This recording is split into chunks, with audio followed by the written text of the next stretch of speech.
Haven't heard much about Denver's micro-communities for the homeless in a while. Now a city councilwoman is holding up funding due to concerns the city is scrambling to address. We see it as a key piece within the broader ecosystem. ICE isn't answering questions about the Coloradans rounded up in immigration raids, leading to confusion and misleading claims from a member of Congress and federal agents themselves. Tonight, we go inside a recent raid where a man with no criminal history was snatched up by agents when they couldn't find the criminal they were after. So obviously they're not just targeting criminals. And a little love for the longest, wickedest street in America as Colfax slogs through years of construction. What's been fun is to see the sweet messages that people come up with. And we'll read your sweet messages in feedback tonight on Next. Micro-communities for the homeless were the focus of Denver Mayor Mike Johnson's campaign to get elected, but they really have taken a back seat lately to hotels converted to house thousands of people moved off the streets. Several micro-communities are still around, though City Councilwoman is holding up funding due to concerns on how they're being used. Here's Mark Salinger with that. I'm calling this resolution to postpone consideration to the next regularly scheduled council meeting. At Denver City Council meeting Monday night, the plan was to fund 3 micro-community sites for another year. Only 2 got the money. I do feel like we need to do some follow-up. Councilmember Flor Alvidrez represents the Overland area off Santa Fe, where the La Paz community is located. Its 60 tiny homes house people who were formerly homeless through Mayor Mike Johnston's All-In Mile High program. She says her community needs answers to their concerns. Is it going up to 120 people? Does city facilities also do any work at the sites? Can you tell me what caused that underspend? Can you provide an answer to that? Questions that for now are blocking $1.8 million in funding for this site for the next year. So we see it as a key piece within the broader ecosystem and the broader All-In Mile High system that's focused on getting people from the streets to stable housing. Colt Chandler is the senior advisor to the mayor on homelessness. While more than 2,200 people have been moved off the streets and into micro-communities or hotel shelters, 857 have also received permanent housing.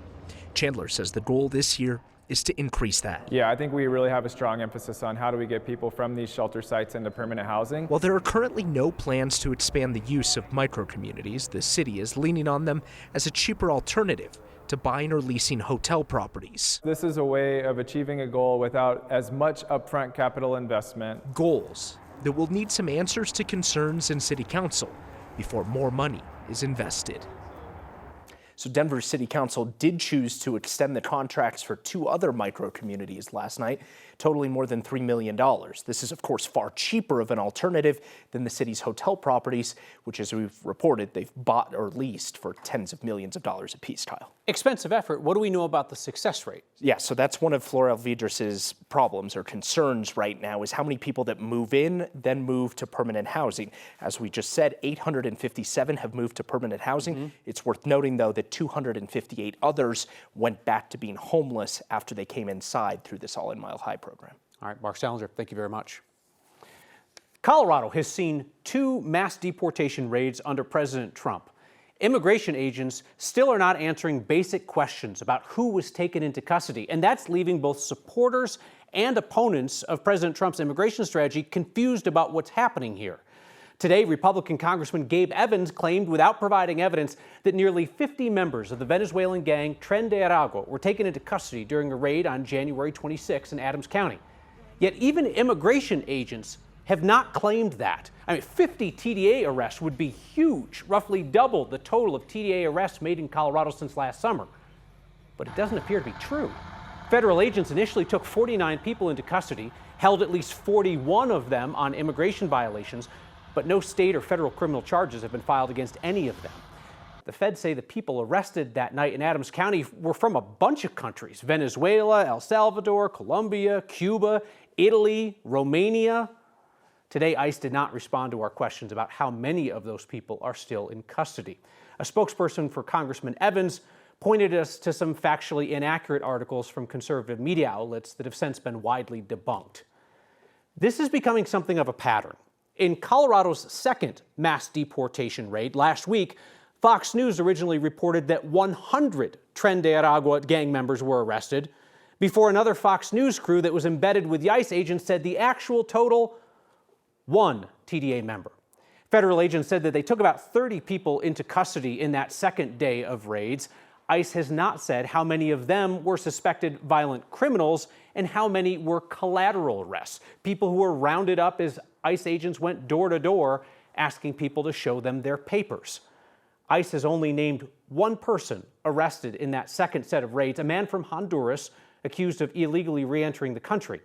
And today, our 9 News Investigates team learned that ICE inaccurately described that man's criminal history in a press release and in court documents, claiming this guy was charged with a gun crime, kidnapping, assault, and felony menacing, when that gun charge does not exist, and those other charges were dropped 9 months ago.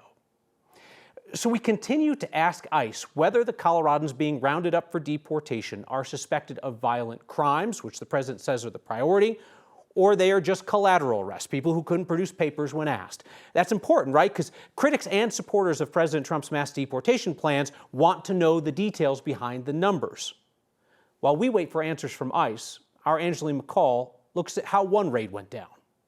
For a man who always stuck to a routine, One of his vests, he was always wearing this. it seemed strange that Victor Manuel wasn't ready, waiting for his ride to work. This was all the stuff I saw on that camera footage when he was being detained. It took seeing a doorbell video for Roxana to understand why her uncle was nowhere to be found. It was just devastating because you can see he was in his work clothes and his head was just down and they were, putting handcuffs on him. His lunchbox was just left on the driveway with all his, he was ready for another day at work. And just to go and see that empty lunchbox on the driveway, that's what really hit us. Her family learned last Monday ICE came looking for one of his neighbors in Aurora. He was just waiting for his ride.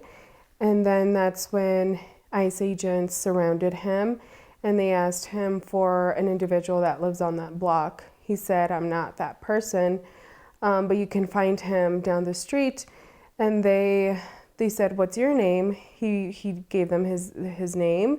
They asked for his documentation and he just stayed silent. Court records we've reviewed show no criminal history in Colorado and no deportation orders. I think, from what we've been seeing and hearing, it's obviously they're not just targeting criminals. At this point, they're trying to get as many people that they can. And it's, quite scary and devastating because these people are going off to work or taking random walks and then they're stopped by ICE agents.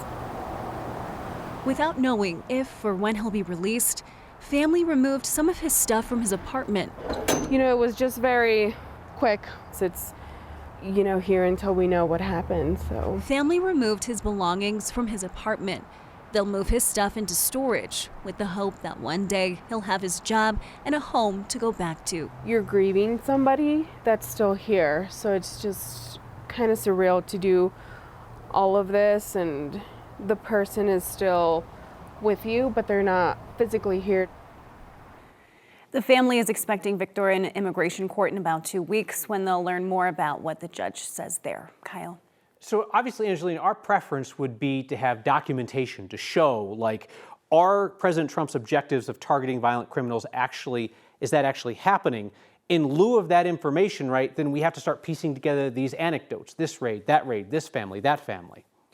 Right, yeah, it's really hard to get information from ICE unless, people step forward and kind of tell us individual stories or anecdotes of what happens. Now, speaking with Roxana, she said that she has daily conversations in some cases with her uncle, who says that what they're seeing on the news in ICE detention is what they say not true. They say that they are hearing many people just taken in simply on civil violations, not because of any criminal record. That's something that, we want to learn more about as we continue reporting on this. Angeline McCall, thank you very much. Steve Bannon, close ally of President Trump, avoided prison time today for defrauding Trump supporters alongside a Coloradan who still sits in prison for their crime. Bannon worked with a businessman from Castle Rock, Tim Shea, to convince Trump supporters to send them money to privately build Trump's border wall. The We Build the Wall effort raised $25 million. Prosecutors said Bannon and his co-defendants profited off those donations. Bannon's plea agreement today allows him to avoid jail time so long as he stays out of trouble and doesn't do any shady fundraising for the next 3 years. This is Bannon's second trial related to this scheme. He got a pardon from Trump on a federal case. Tim Shea? Well, he's still in the federal lockup in Inglewood. He was sentenced in 2023 to more than 5 years in prison for pocketing $180,000 worth of wall donations, and he was ordered to pay back more than $3.6 million. Colorado Springs City Council just tried to override citizens' legalization of recreational marijuana, and council got smoked. Judge in El Paso County says the city cannot have a redo on this year's ballot. In November, voters in the Springs approved recreational marijuana sales at existing medical shops. A conservative city council member, Dave Donaldson, said the city needed to go back to the ballot right away because he said that voters must have been confused. The council referred a measure repealing recreational marijuana sales to the ballot coming up in April, but a judge just ruled that's a no-go. Per the state constitution, that repeal can only be on the ballot in general elections, so it will be next November at the earliest. This is a big win for critics of city council's repeal effort. They said that the city was just trying to force a second vote during a much lower turnout election in April when the electorate tends to be more conservative. A city spokesperson told us they're still evaluating their legal options. The city of Boulder is trying to hold fossil fuel companies accountable for climate change, and after years in the courts, this effort is finally moving forward. I hope this year people can just remember how lovely Colfax is. Yeah, Colfax is kind of torn up these days, but folks are still in love with it. Next. Today, the Colorado Supreme Court heard arguments from city leaders in Boulder who are seeking to hold major oil and gas companies financially liable for the impacts of climate change. This lawsuit has survived a long list of challenges since it was first filed 7 years ago. The city and county of Boulder argue that ExxonMobil and Suncor, the refinery, have contributed to the climate crisis and therefore should pay to help mitigate air pollution, drought, and Colorado's wildfires. Suncor and ExxonMobil unsuccessfully tried to have this case moved to the federal circuit, but the U.S. Supreme Court refused to take the case in 2023. Exxon's repeatedly tried to have the case tossed out of state court. Now they're hoping that Colorado's Supreme Court justices will side with their argument that local governments don't have jurisdiction over pollution. Boulder says they're not trying to control Exxon and Suncor's emissions, they just want to get paid for the damage done.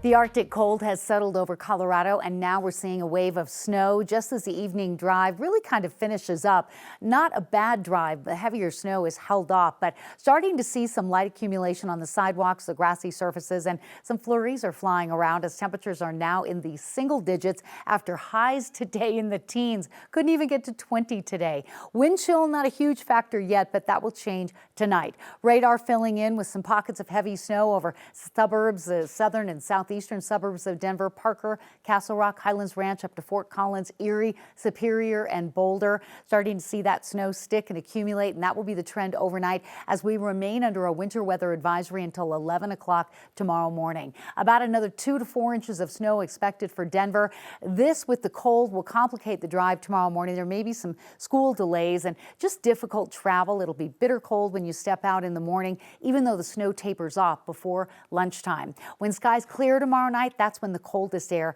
will settle in. So again, about 2 to 4 inches of snow across Denver, 3 to 6 in the foothills, but some areas could see up to 10 inches by midday tomorrow. Temperatures in the teens, diving down into the single digits tonight. It's going to be another cold day tomorrow. Snow in the morning, clearing late in the day, a bitter cold start to Thursday, and then sunshine and 30s. 50 degrees on Valentine's Day with a little more snow in Denver early Saturday, but I think we're done with the Arctic cold after Friday. Democrats at the state capitol are trying again to slow down book bans in public school libraries. Republicans in the Trump administration say that library content should be up to individual communities. A Democratic bill that passed its first committee hearing this week would create new rules for content challenges at public school libraries. That would include things like prohibiting outside advocacy groups from lodging mass book removal requests and limiting how frequently a single book could be challenged. Schools would have to create a transparent book review process, then post it publicly. The American Library Association reported 142 book titles were challenged in the state in 2023. Many of those were by LGBTQ authors or authors of color. The Elizabeth School District in Elbert County is currently facing an ACLU lawsuit after they removed several books from district libraries last year. The Trump administration has already signaled that it doesn't consider book bans to be an issue for the federal government. The Trump administration directed the Department of Education, which the president has said he wants to abolish, to call off their book ban investigations. An annual Valentine's project along East Colfax encourages people to declare their love for the whole city to see. And hey, if you can't watch us where you're used to watching us, try out 9 News Plus, where we stream each night at 6 p.m., or if it's more convenient, Next is now a podcast, wherever you get your podcasts. Denver's most famous, notorious if you prefer, street has a special look ahead of Valentine's Day. Our Amy Hunter takes us to Colfax, which could really use some love this year. Alongside the traffic cones and road signs peppering Colfax Avenue are some new decorations sprucing up the torn-up corridor. They're pretty cool. It gives you another perspective of going down Colfax. You got something else to see besides the construction. 75 hearts, each with their own personal message, line the road from Josephine to Grant Street. I think this year is a great year to have the Heart program. It demonstrates that we do love Colfax and there is a community here. The Colfax Avenue Business Improvement District offers community members the chance to purchase a heart each year. There's so many great ones if you go up and down the avenue. Tanon Moore knows local businesses have experienced a lot of strain with the ongoing bus rapid transit construction project. BRT has been really hard on our businesses already, so we hope that the Hearts invite the community out to come explore them, take photos with them, and show the local businesses their support. What's been fun is to see the sweet messages that people come up with. You know, they're professing their love for their families, they're professing their love for their favorite business, they're professing their love for their partners. Heartfelt messages that make a cold February day, The hearts kind of give it a different fling. feel a whole lot warmer. Everybody wants to profess their love on Colfax. For Next, I'm Amy Hunter. See? Whole new meaning to get caught loving somebody on Colfax. We're back with your feedback next. Thank you, Marilyn. A sign for you tonight that our campaign to get Coloradans to embrace zipper merging continues. Viewer named Deb spotted this helpful license plate in Fort Collins. They're not asking you to quiet down. They want you to zipper merge at the merge point in traffic where the 2 lanes come into one instead of doing it early. That holds everybody up. Somewhere on paternity leave, Marshall Zellinger is smiling. Feedback tonight from Jim, who writes in to say, if you entered the country illegally, you are a criminal. Jim, you're correct that entering the country illegally is a misdemeanor. If you re-enter after being deported, that is a felony. Ken says, if you are here illegally, you are a criminal. Ken, that is incorrect. Let's talk about the distinction, right? Simply illegal presence in the country, here without documentation, is not a crime. That is a civil offense, right? A civil offense could be like, property damage or car accidents, medical malpractice, things like that. The system treats it differently than criminal offenses. It's important to make that distinction. People who are here on visa overstays, things like that, there's not necessarily a criminal offense there. We want to be clear when we make that distinction because the law handles those cases very differently. We'll see you next time.